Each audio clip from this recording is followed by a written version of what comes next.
This is INS Arnala, India's next generation submarine hunting warship. The Indian Navy's promotional footage showcases this first commission of 16 warships which are being built in India under a multi-billion rupee project aimed at securing India's interests at sea. The BBC was given rare access to this newly built warship berthed in the eastern port city of Visakhapatnam.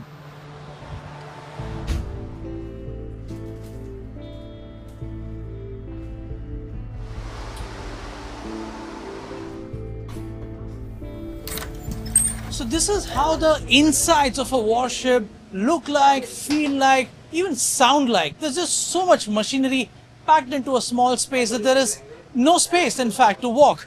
This is the alleyway, and while it's not one way, it's two-way. People come and go all the time, and these are ladders to travel up and down. Now we're going to take you now to the engine room, which I'm told is down below that side.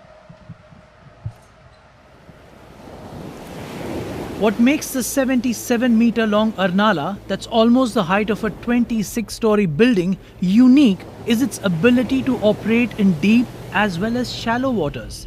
This means it can search and destroy enemy submarines that are not just out at sea, but also those that have sneaked into areas closer to the coast. This is possible, in part, due to Arnala's engine. So what exactly is the engine's speciality? High speed मिलती है. Secondly, maneuvering and high acceleration मिलता है, especially in coastal areas and restricted waters. Third thing is sir, noise generation कम होता है, जो कि anti submarine ship के लिए बहुत ज़्यादा जरूरी होता है. मतलब दुश्मन की अगर कोई सबमरीन आसपास है, तो इस इंजन के साथ जो जहाज जाएगा, वो उसको सबमरीन आसानी से पकड़ नहीं पाएगी. Right sir, right sir. This is what India's more than 11,000 kilometer long coastline looks like.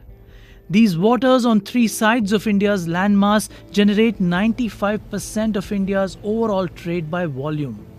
This is also a theatre of increased regional and global rivalries. While China is the world's largest naval power with the capacity to field dozens of submarines, it is also working closely with India's western neighbour, Pakistan, to enhance its submarine capabilities.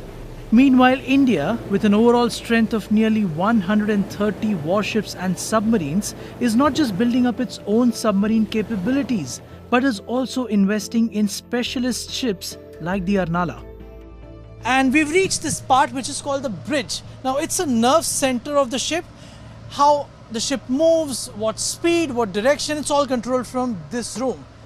So let's take you inside the bridge. And I understand the commanding officer of the ship is here. Commander Grover, this is Jugal from the BBC. Thank you so much for hosting us, sir. Hi. We were keen to understand the defensive capability that the ship offers the Navy. Submarine पे fire करना पड़े तो उसके लिए anti submarine weapons हैं, जिसमें पहला आता है IRL इंडिजिनस रॉकेट लॉन्चर, जो AS रॉकेट्स फायर करेगा सबमरीन के ऊपर. उसके बाद इस शिप में टॉर्पेडो ट्यूब्स हैं, जहाँ से टॉर्पेडो फायर की जाएगी सबमरीन के ऊपर. देन इसके बाद आता है ATDS anti torpedo decoy system, जो कि अगर सबमरीन इस शिप पे टॉर्पेडो फायर करे तो उसको डिसीव करने में काम आएगा. Such a large ship requires considerable numbers on board once at sea. So on board this ship, as of now, we have around 7 officers and 100 plus men.